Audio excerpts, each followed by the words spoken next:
Hola nuevamente amigos de Logic, bienvenidos a esta primera sesión de la tarde. Estamos con un grande de la propiedad intelectual en México y bueno, Don Aji, gracias por acompañarme a recibir al doctor Jalife que realmente, bueno, pues yo siempre lo he dicho, yo aprendí de tus libros, doctor, aprendí de tus artículos y para mí siempre va a ser un gran honor recibirte aquí en tu casa, escucharte. Siempre aprendo muchísimo de ti, tu visión es, yo creo que si pudiera hacer una IA, una IA entrenada sería de todos tus artículos y todo tu conocimiento, doctor. Así que bienvenido a tu casa. ¿Cómo estás?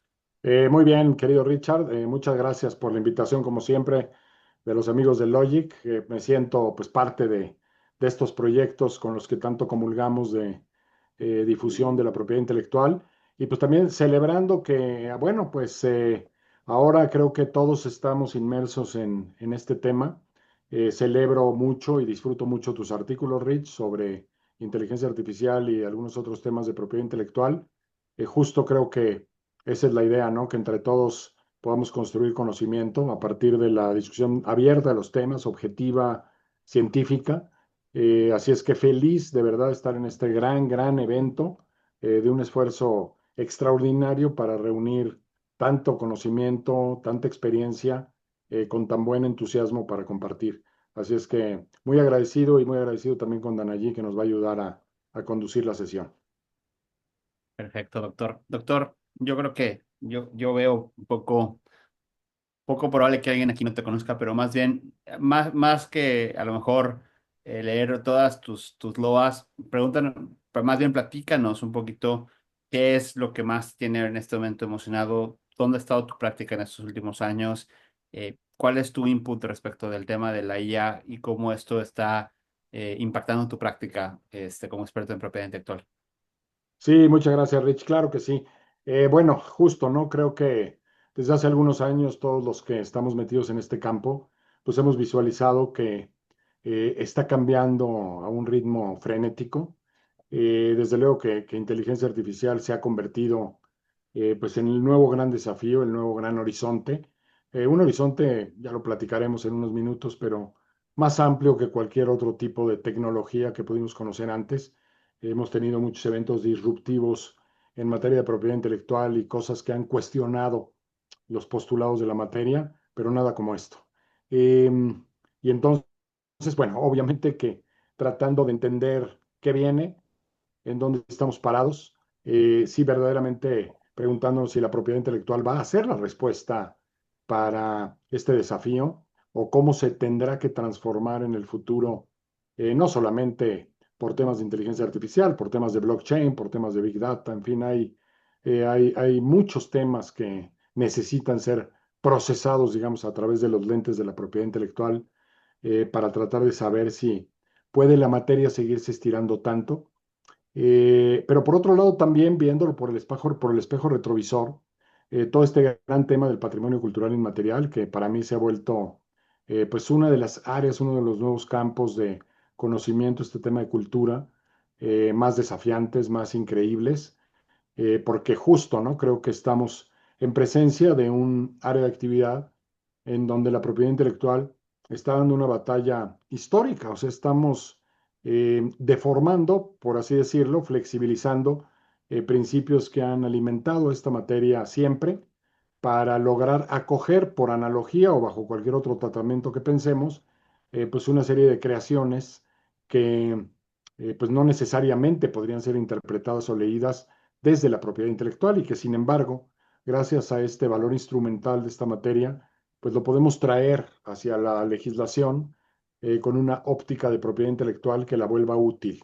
Entonces, claro, trabajando en eso y trabajando mucho también, Rich, en las fronteras de la propiedad intelectual, o sea, tratando de entender bien estas interfaces que tenemos con el derecho fiscal, con, obviamente, contratos, con la parte mercantil, con la parte de privacidad de datos, con la parte de competencia económica.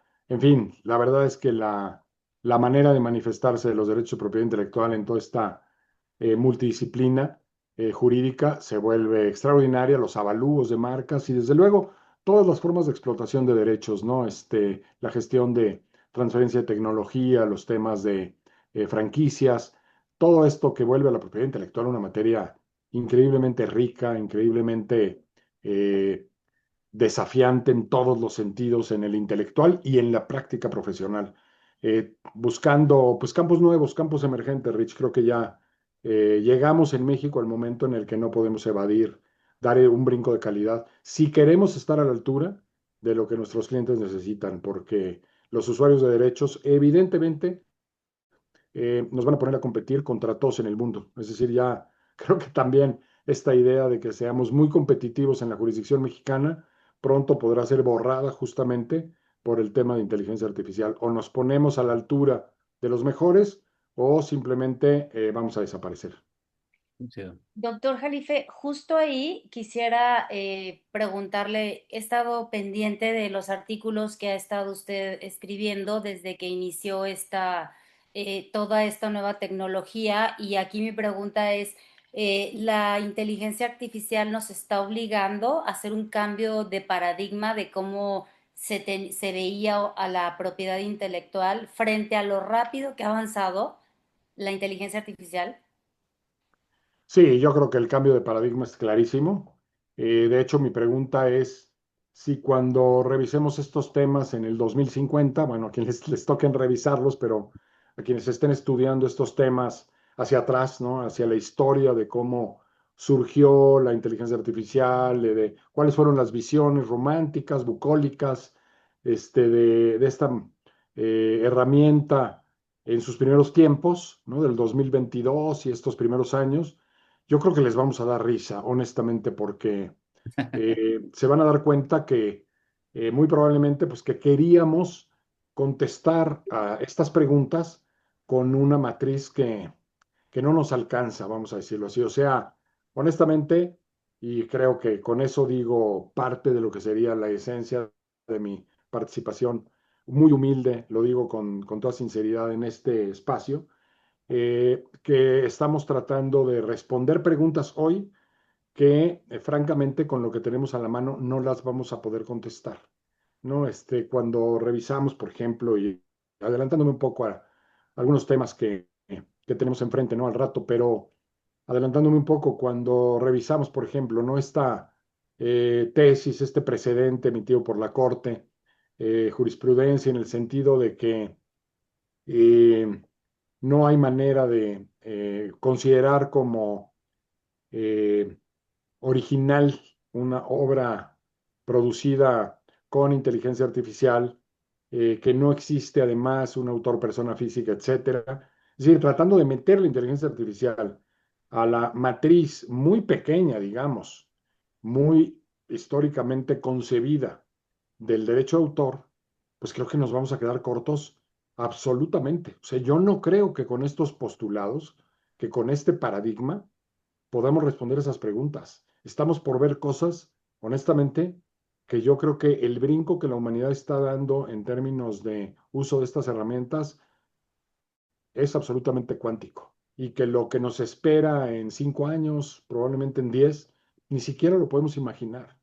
Entonces, yo creo que el primer error, a lo primero a lo que le deberíamos de huir en este momento, es a tratar de encasillar estas creaciones, estas tecnologías, bajo una óptica, pues que está diseñada con otro ADN, está diseñada para otras cosas, para otro tipo de creatividad. Sí creo que hay demasiados desafíos, desde luego que podemos platicar mucho de por qué el autor persona física tiene que dejar de ser el centro de nuestro pensamiento. Y lo entiendo. Le decía a Rich antes de empezar el comentario hoy que justo me empecé a acordar, ¿no? De toda esta parte en donde, pues al final el individuo está en el centro del debate desde el liberalismo, ¿no? Desde la ilustración, desde la modernidad, el individuo se convierte en el centro del esquema jurídico, en la protección que debe recibir una persona frente a ese estado demoledor y ese leviatán que nos arrasa.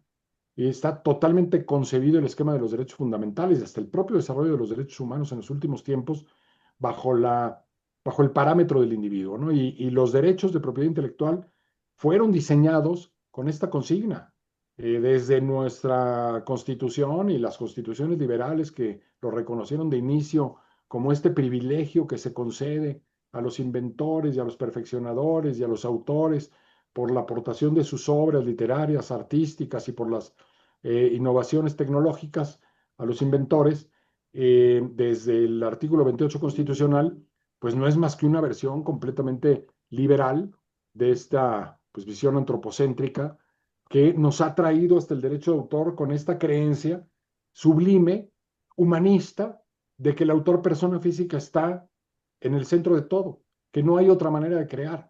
Pero ¿cómo le hacemos, cómo le hemos hecho en el derecho para asumir que las personas morales gozan de tal cantidad de derechos fundamentales y presentan amparos y los ganan por violación a una serie de derechos que son compatibles con su naturaleza? Pues a través de ficciones jurídicas. Entonces, ¿en qué momento tenemos que encarar esta ficción jurídica de que las personas morales son capaces de crear, ¿no? Y desde cosas tan simples, de verdad lo digo, el otro día me encontré, perdón, la nimiedad, la trivialidad del ejemplo, pero me encontré un selecciones del Reader Digest, para los que todavía, de repente, podemos leer una revista física. Ahí estaba, no en casa de mis papás, botada. Era como de 1958 el ejemplar, precioso. Y lo Oh, empecé a revisar y hace no mucho en un supermercado revisé un ejemplar del Selecciones. Es exactamente el mismo tipo de contenido, el mismo tipo de enfoque, los mismos valores, la misma orientación, el mismo tamaño. Es ni más ni menos que una obra colectiva que claramente ha sido creada por una persona colectiva a lo largo del tiempo. Puede haber autores individuales de los artículos, pero ¿qué está detrás de la fuerza motriz que la produce? Pues al final, una serie de principios corporativos que inspiran a una organización y que hacen que trabaje de una manera determinada y produzca obras de determinada manera, ¿no? Entonces yo creo que uno de los primeros desafíos que tenemos que atender es si las personas morales crean o no obras, si pueden o no ser titulares de derechos. Ya sé que al fondo, pues también en la inteligencia artificial, ¿quién hay? Pues una serie de mentes brillantes desarrollando programas que permiten crear herramientas que producen este tipo de resultados extraordinarios, en donde se procesa información preexistente para generar nueva información, ¿no? Y entonces tenemos obras nuevas. Pero estamos olvidándonos de esta posibilidad de que no son titulares de derechos solamente derivados, sino que las personas morales pueden crear obras, o por lo menos esa sería mi punto de partida de uno de los grandes cambios que tendríamos que gestar si queremos estar medianamente a la altura. Ponía yo el ejemplo hace rato, o mencionaba, este campo emergente del patrimonio cultural inmaterial, como un esfuerzo extraordinario que ha hecho la propiedad intelectual para alcanzar un campo de creatividad que, gracias a su maleabilidad, a su flexibilidad, a la bondad de sus principios, a la buena fe con que opera, es posible acoger por analogía como una especie de derecho de autor, una especie de derecho de autor. Si revisamos nuestra Ley Federal de Protección al Patrimonio Cultural de los Pueblos y las Comunidades indígenas y afromexicanas, repite la palabra propiedad intelectual como 20 veces en el texto. O sea, no queda duda, el tratamiento que le dimos en México en esta ley tan robusta, tan pretenciosa, tan atrevida, es de propiedad intelectual, a todo ese conjunto enorme de derechos. Y les estamos reconociendo derechos a los colectivos, que no sabemos ni dónde están, ni exactamente ni quiénes son, muchas veces ni quiénes los representan, ni cómo se autogobiernan, ni cuáles son sus usos y costumbres, pero decimos, ah, no, este guarache de Yaralica tiene derechos, y cuidadito y lo copias tú a Adidas, porque es apropiación cultural. Hicimos un gran esfuerzo intelectual desde la Organización Mundial de la Propiedad Intelectual, los países, los tratados, hoy con el nuevo tratado que tenemos de expresiones culturales tradicionales, etcétera, para lograr este atrevido avance.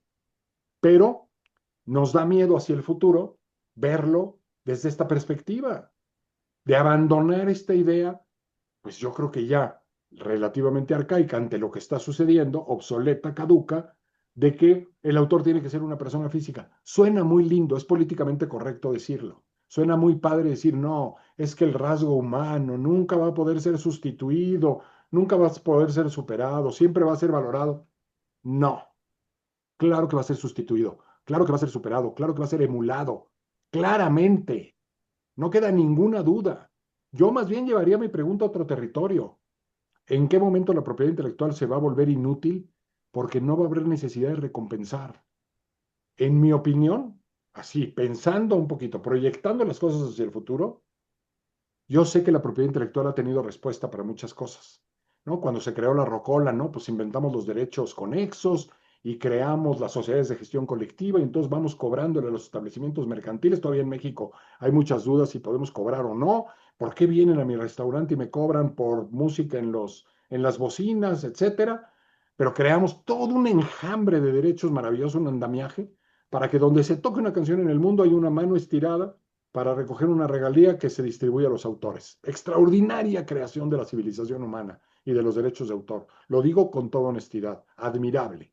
Sí, y luego, cuando se desarrolló la fotocopiadora, el fin del derecho de autor, ¿no? Decíamos, ya, ¿para qué la gente va a querer comprar un libro si esto va a ser inmanejable? Todos los libros van a poder ser copiados. Ah, no, pues llegamos al punto en el que también a través de las sociedades de gestión colectiva se pueden cobrar derechos a las bibliotecas y a los centros de copiado y distribuir a los autores y a las editoriales, etcétera. Y luego llegó Internet y puso en crisis a las editoriales y a las discográficas y a las productoras de cine. Era el caos, ahora sí no hay manera de contenerlo y la propiedad intelectual encontró las maneras y se combinó con la tecnología y se creó iTunes primero, me acuerdo, cuando todavía había que bajar al disco duro la música, y luego Spotify en las nubes, y luego cómo se resolvieron los casos de Napster, del intercambio de archivos.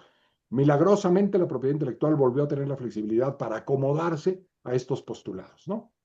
Pues sí, pero hoy sí estamos ante algo que este vehículo, así como está diseñado, no sirve. Entonces hay un error de entrada, en mi opinión, en querer acomodar esta información, este tsunami, que es la inteligencia artificial, a una cosa o sea, tratarla de explicar a partir de la propiedad intelectual como la concebimos o la tenemos diseñada en este momento.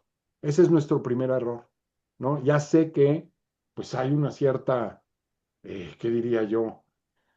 Hay convicción, intención, de buena fe, de decir, no, no, vamos a encontrar la forma, la vamos a tener que transformar, verdaderamente lo tenemos que transformar. No estoy seguro cómo, yo tengo algunas ideas, tal vez un poco fuera de contexto, pero es que si no lo hacemos, no hay manera. O sea, de verdad creemos que porque ahorita estamos diciendo que una obra diseñada con estas herramientas en un chat GPT que usa una revista, ¿de veras creemos que no tiene protección o que no tiene, o que no es original o que no fue creada por humanos y por eso no tiene protección? ¿De veras? O sea, creemos que con eso ya estamos resolviendo el problema con todo lo que viene, con todo lo que estamos viendo que viene. No, error. No hay manera. Wow, doctor, qué forma tan impresionante de arrancar esta conversación. Este, sinceramente, te lo digo honestamente, si lo escuchara alguien más, o sea, justamente porque eres tú, es que digo, wow, 10 veces porque la claridad con la que lo propones. Y sí, o sea, también lo he escuchado de otros grandes, el hecho de poner, pues en tela de juicio la estructura completa y decir, es que esto no cabe, ¿no? Y si la queremos hacer que quepa como camisa de fuerza ante una situación que simplemente no cabe, pues vamos a terminar haciendo muchas barbaridades. Qué gran forma de comenzar tu conversión. Muchas gracias, doctor. Me Gracias, Rich. gustaría sumarizar un poco y decir que me da mucha paz, doctor Jalife, que te atrevieras a decir algo que probablemente nos da miedo a pronunciar a muchos de los abogados que llevamos temas de derechos de autor y es el cuestionar el simple hecho de que solo estemos pensando en el autor humano. Esta parte de tu intervención y del inicio de esta charla me encantó. Entonces, me da, abre mucho justamente esto, ¿no? El cambio desde dónde tenemos que analizar al derecho y si es necesario crear y cómo vamos a crear otro derecho. Pero bueno, me quedo aquí para seguir adelante con la charla. El primer tema que tenemos por conversar, doctor, que al final ya más son guías o títulos más que preguntas o un guión específico, es este vacío normativo. Eh, que parece que lo quieren llenar a fuerza de algo, ¿no? Como que nos da una cierta ansiedad ver el vacío, o no sé si es una oportunidad de tener un spotlight, como llamada de petate para decir que gracias a tu mano, la IA se reguló. Yo nomás de pronto veo el caso peruano y me da pena ajena lo que hicieron con su regulación. Y bueno, se sienten muy innovadores, pero da vergüenza, la verdad, lo que hicieron y espero que no terminemos igual, ¿no? Ojalá no me muerda la lengua. ¿Qué hacemos con este vacío normativo? Yo francamente pensaría, Rich, que primero que nada aceptar que existe. Bien dice por ahí un dicho que la naturaleza odia el vacío, ¿no? Siempre el vacío se trata de llenar con algo, ¿no? Em, pero creo que todavía este tema va a estar en construcción por mucho tiempo.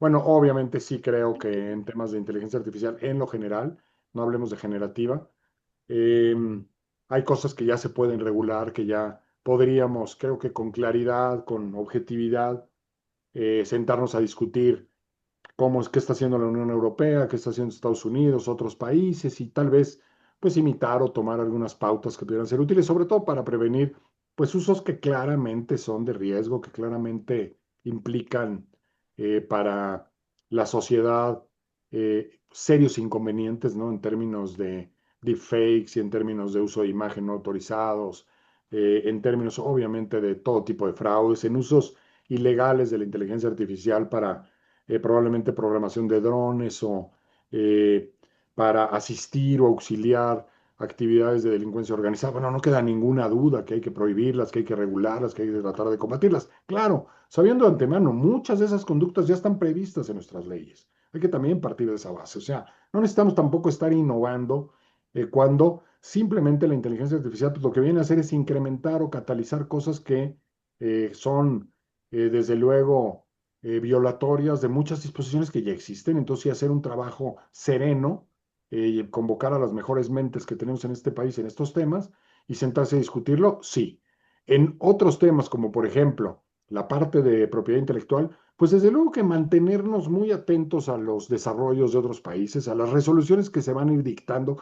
Estaba revisando la lista, digamos, de los casos relevantes que están planteados ante los tribunales en diversas partes del mundo. Son muy pocos los que se han resuelto realmente de fondo, de manera firme, y en cambio, sí son una serie de planteamientos que van a escorrer el velo del misterio en muchos casos y que a través de su contraste y de su entendimiento vamos a poder ir avanzando. Yo creo que justo lo que tú decías, Rich, no hay que correr, no hay que sentirnos presionados por llenar ese vacío de manera rápida. Al contrario, hay que contenernos, hay que esperar, yo creo que un tiempo prudente y mientras tanto, pues tener también algunas decisiones que entendamos como preliminares, de alguna forma, con lo que tenemos al alcance, pero que no tengan más valor que ese, resolver los problemas inmediatos y estar muy atentos a lo que se está resolviendo en otras partes del mundo, a los documentos que van generando las oficinas de copyright, de derechos de autor, con opiniones que, hombre, yo estaba comparando entre el primer informe que rindió la Oficina de Copyright en Estados Unidos y el último informe, pues ya hay diferencias sustanciales de apreciación, ya hay una graduación, ya hay unos matices muy importantes que empiezan a plantear interrogantes muy atractivas de, por ejemplo, grado de interacción con la inteligencia artificial generativa, qué tanto el humano participó, qué tanto tuvo que ver en la producción de la obra, etcétera. Entonces sí creo que estamos en un momento en el que hay que resistir la tentación de regular por regular. De acuerdo. Hemos hablado mucho del tema de la neutralidad tecnológica, incluso Ricardo lo tocó hace unos momentos en su ponencia, en su charla, pero ¿cómo es diferente esta vez y por qué crees que en esta ocasión toda esta revolución, todo este tsunami no cabe dentro de las estructuras actuales que ya tenemos? A lo mejor me voy a adelantar algunas preguntas. Me gusta esta parte de no llenar el espacio por llenarlo, ¿no? Pero ¿cómo se puede afrontar a este tsunami tecnológico frente a la neutralidad? Pues mira, yo creo que el primer tema justo sería ese, ¿no? Aceptar que hay cosas que todavía no estamos en condiciones de responder y que las reglas radicales que hemos observado a lo largo del tiempo, pues no necesariamente nos dan las respuestas correctas. Por ejemplo, si analizamos en el tema de patentes, las resoluciones que se dictan en este caso de Stephen Thaler, ¿no? El Davos, que pues a partir, digamos, de inteligencia artificial generativa, va produciendo innovación, soluciones tecnológicas que resultan patentables. No se discutió, presentó dos solicitudes de patente, una para un recipiente de un alimento fractal, la otra para un tema de una lámpara de señalización intermitente que sirve para captar atención. No hubo ninguna duda de que eran patentables, o sea, que cumplían los criterios de patentamiento, de novedad, de actividad inventiva, de aplicación industrial, comercial, etcétera, de que era materia patentable, totalmente satisfechos los criterios. El tema fue que en este ánimo experimental de litigio estratégico, por así decirlo, presentó una solicitud diciendo, el autor es la máquina, es el programa, y yo soy el titular, yo, Stephen Thaler, junto con la empresa. Y vamos a ver si nos reconocen los derechos. Obviamente, la mayor parte de las resoluciones dictadas en las oficinas de patentes fue, la ley dice que tiene que haber uno o varios inventores, personas físicas, y consecuentemente esto resulta no patentable, debe desestimarse, ¿no? Está bien, sí, pero el ejemplo es extraordinario porque fíjense nada más, al final el razonamiento creo que es clave en esta parte. La propiedad intelectual existe, su objetivo principal es fomentar la innovación y la creatividad, que sea un estímulo para innovar y para crear, que sea un estímulo para que los que inventan algo nos lo digan, lo hagan patente, lo revelen y a partir de la revelación se sume al acervo tecnológico de la humanidad. El dato es brutal. El 86% de las invenciones que están en las bases de datos de patentes nunca se explotaron comercialmente. Sin embargo, ahí están.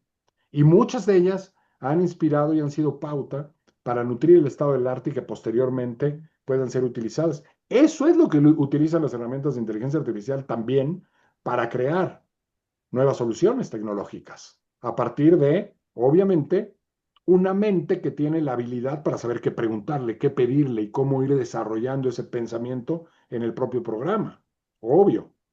Pero, de verdad, vamos a negar el principio de la propiedad intelectual, que es fomentar la innovación, negando el patentamiento, que es, el patentamiento lo que hace, obviamente, en términos económicos, es un atractivo de inversión, es atraer a inversionistas para que le pongan dinero porque tienes un mercado exclusivo que vas a poder recuperar, obviamente, tu inversión y ganar más dinero, pues a partir de la explotación de esos derechos.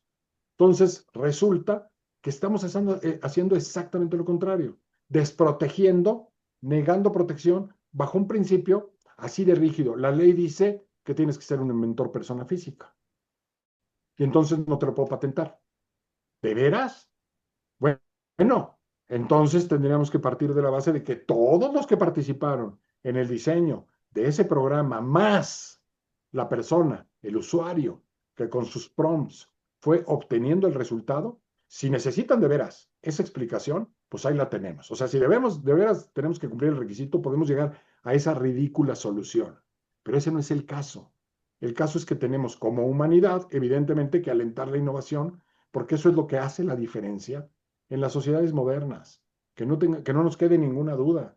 O sea, alguien ha perdido el apetito de que se siga innovando. En algún momento hemos pensado que seguir innovando sea malo. Bueno, claro, ahora ya todos los que estamos o están aterrados con lo que hace la inteligencia artificial y con lo que promete que va a hacer en pocos años, están aterrados, claro, porque está, pues bueno, desde luego poniendo en crisis a sectores completos, sobre todo en la parte creativa, sectores completos de guionistas, de escritores de revistas, de ilustradores, de animadores, de subtitulistas, etcétera, etcétera, etcétera, y luego pues hasta de modelos, ¿no? Hasta del talento, hasta el derecho de imagen, a todo mundo.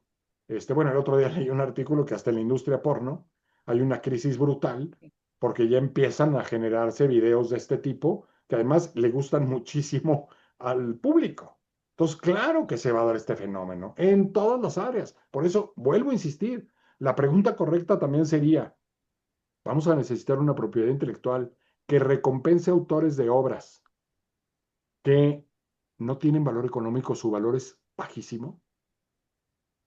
Entonces, claro, a lo mejor una obra, un cuadro de un gran pintor, pues hasta vale más por ser de creación humana, ¿no? En un cierto mercado y en un cierto momento.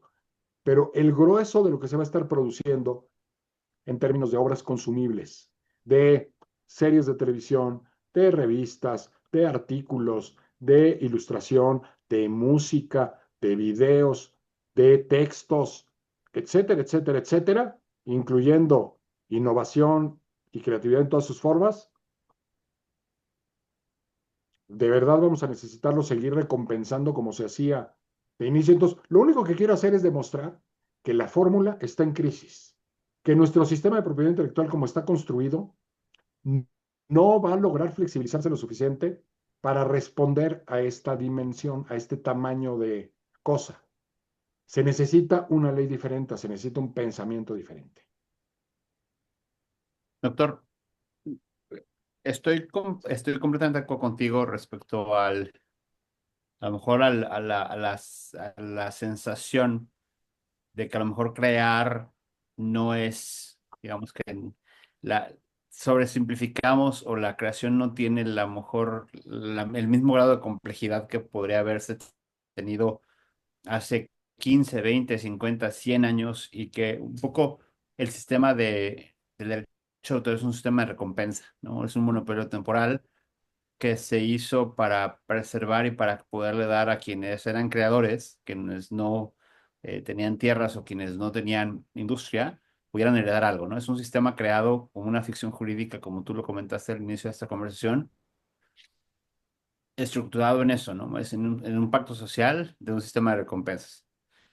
Em, y a la vez, con la facilidad de creación, pues hay un número clausus de horas del día para consumir contenidos, hay un número clausus del día para comer comida que nos gusta, o sea, al final del día, si bien es cierto, a lo mejor la forma en la que creamos se transforma, creo que lo que es bueno y lo que es mainstream, o sea, al final ya, de verdad tendremos que replantearnos completamente el sistema jurídico y dejar de lado el derecho de autor o simple y sencillamente adaptamos o mucha gente ha dicho, oye, pues esto tiene que tener un sui generis, ¿no? Esto no necesariamente tiene que ser ni derecho de autor como lo concebimos antes, ni tampoco abandono completo como, como de pronto estaba en el título, en los puntos del proyecto de, es decir, ¿crees que hay un intermedio o crees que simplemente podemos conservar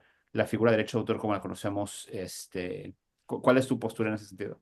Mira, yo pensaría, Rich, que seguramente la parte económica, digamos, la parte patrimonial de los derechos, tanto en la parte de invenciones como en la parte autoral, es útil, pero yo creo que bajo un pensamiento mucho más economicista, por así decirlo. Ujú. En el último informe de la Oficina de Copyright de Estados Unidos, plantea este concepto que yo creo que va a ser muy útil a futuro, va a ser muy eh, conveniente, digamos, recurrir a él, que es el del mercado relevante, o sea, en dónde se utiliza la obra y de qué manera, la creada por inteligencia artificial, y por qué se necesita una exclusividad o un derecho de exclusión con objeto de seguir, digamos, patrocinando el desarrollo y la apetencia de la creatividad.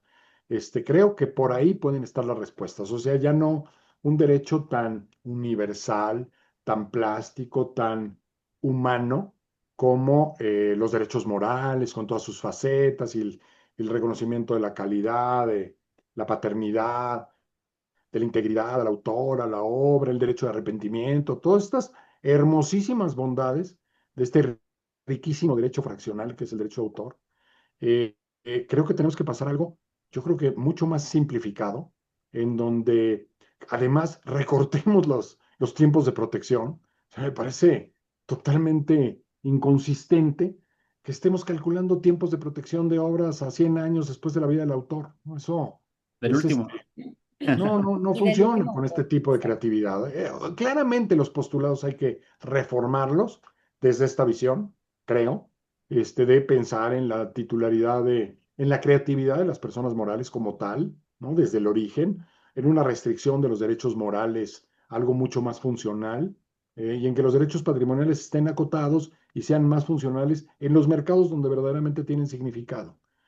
Creo que por ahí podríamos empezar a trabajar en algunas soluciones que se ajustan mejor a este tipo de creación, ¿no? De resultado de inteligencia artificial generativa.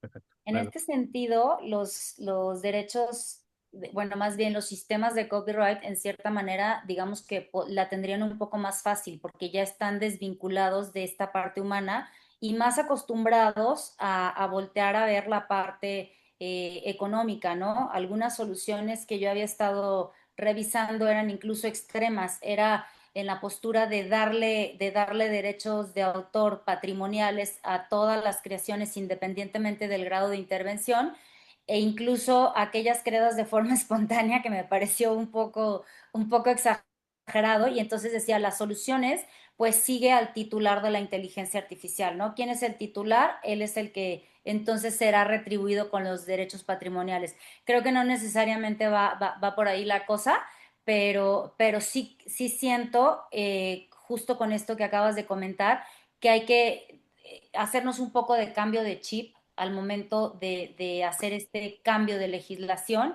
y probablemente la solución esté más por el lado patrimonial y por el lado corporativo, que también la palabra corporativista he visto que tiene a muchos detractores, porque todavía se sigue cuidando bastante a la persona física autor.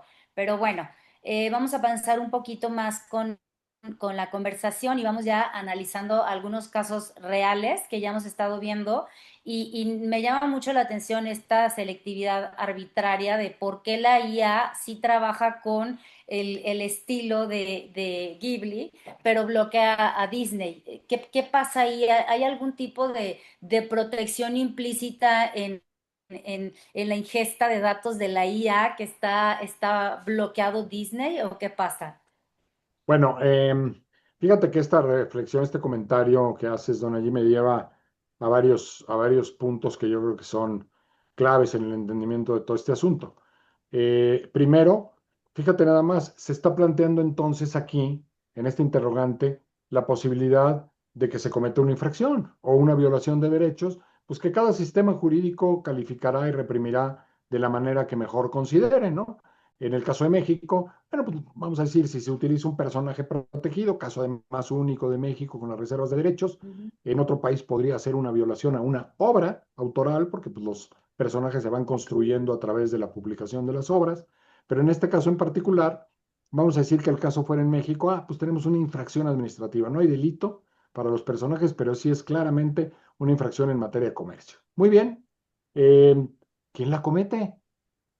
¿Quién la comete? O sea, el solo hecho de encargarle a la inteligencia artificial, a un chat de estos, a un LLM, la producción de un personaje que yo cuelgo en mi recámara, o sea, haberlo simplemente producido, ¿es una infracción?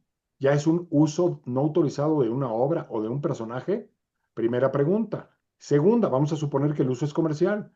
Yo esa obra la utilizo para, hombre, una campaña publicitaria de mi pasta dental. Entonces ya estamos más cerca de claramente una infracción.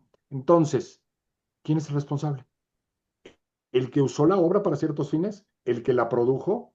¿O el condenado chat maldito que facilita la producción? Aparte, puse a Mickey Mouse lavándose los dientes para hacerle publicidad a mi pasta. Entonces ahí empezamos el debate. Pues entonces, no que no creaban obras la inteligencia artificial, o sea, no que no se usaba la inteligencia artificial para estos fines. Entonces, cuando es una infracción, entonces sí nos vamos contra alguien que es el infractor.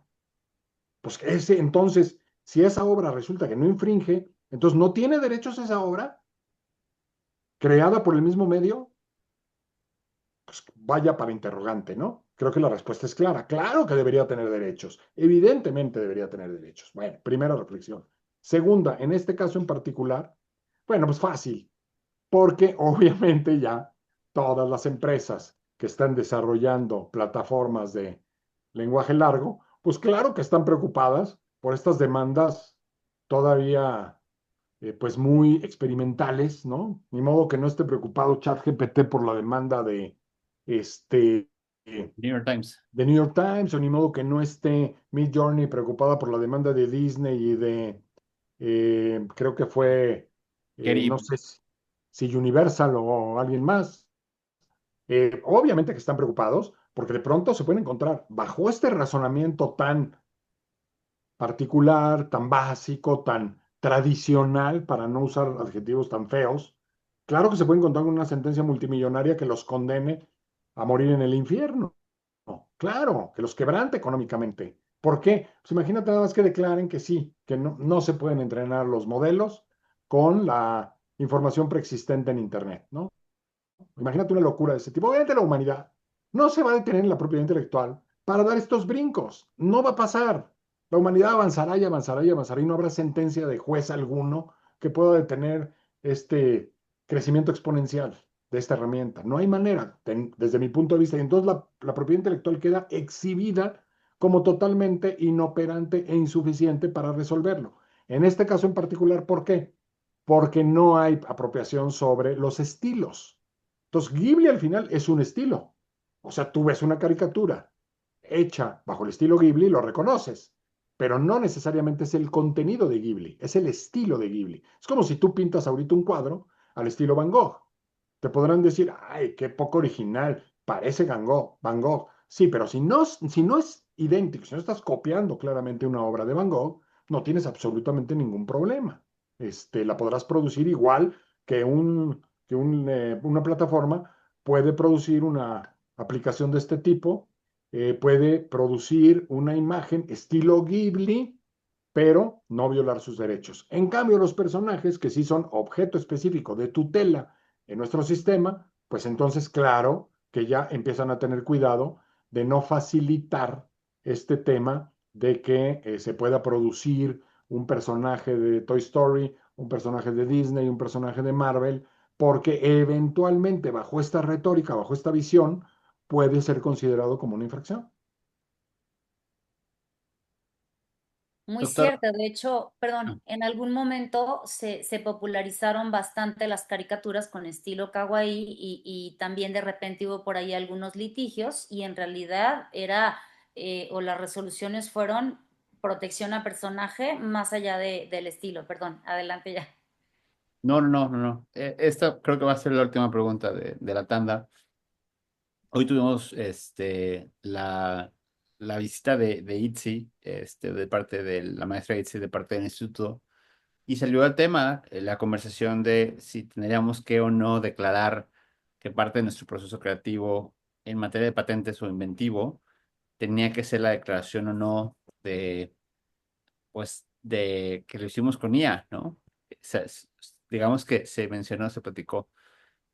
Una cosa es producir con IA y justamente ayer también tuvimos una conversación muy interesante donde el proceso evolutivo de la inteligencia artificial ya no es solamente que te regurgite algo o que te repita algo probabilístico, sino orientarla a que sea innovadora, que sea creadora, que llegue a conclusiones que antes no teníamos, ¿no? Que pongas una IA a trabajar por horas o días a desarrollar cosas para llegar a conclusiones que no habíamos podido hacer antes por poder cuántico, por a lo mejor explorar variables, por simplemente por cosas que nos ha tocado ver hoy en día que la IA tiene capacidad que los humanos a lo mejor no habíamos hecho sin esta herramienta.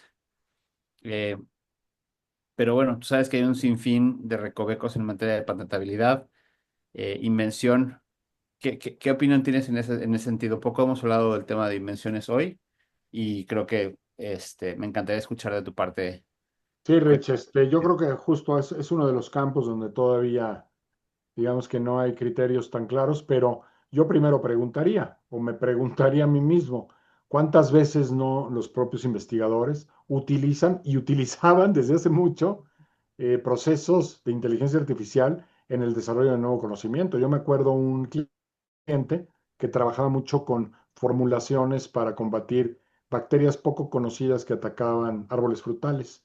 Miguel Alvarado, un microbiólogo de la Universidad de Chihuahua. Y él ponía a trabajar, me decía, lo que estoy haciendo ahorita, Mauricio me decía, es como cuando inventó Edison el filamento de carbón para el foco. Me dice, estoy probando en una formulación, estoy corriendo un modelo en donde el software me va diciendo cuáles son los comportamientos esperables de ir sustituyendo un componente determinado en esta formulación. Dice, entonces aquí leo los resultados, selecciono cuáles sí, y entonces ya paso al laboratorio a probarlos. Pues eso es inteligencia artificial, completamente, es rutinizar una serie de procesos para ir cotejando los modelos a nivel teórico y obtener un resultado. Y eso, ese tipo de cosas se hacen desde hace muchísimo tiempo. Entonces, ¿qué? Tendríamos que declarar que se usó en una parte del proceso inteligencia artificial para, ese es justamente lo que demuestra la inoperancia de este pensamiento de que si participan herramientas de este tipo, entonces se contamina el producto. Ya no es protegible. Es justamente así. Esa es la manera en la que demostramos que no hay forma con el modelo actual que estamos pretendiendo aplicar bajo esta óptica tan restringida. Claro, la autoridad tiene que aplicar la ley como está escrita. No hay un inventor persona física específico o intervino en un 2% un autor no humano, entonces ya se vició tu patente para siempre. Ya, está viciada de nulidad.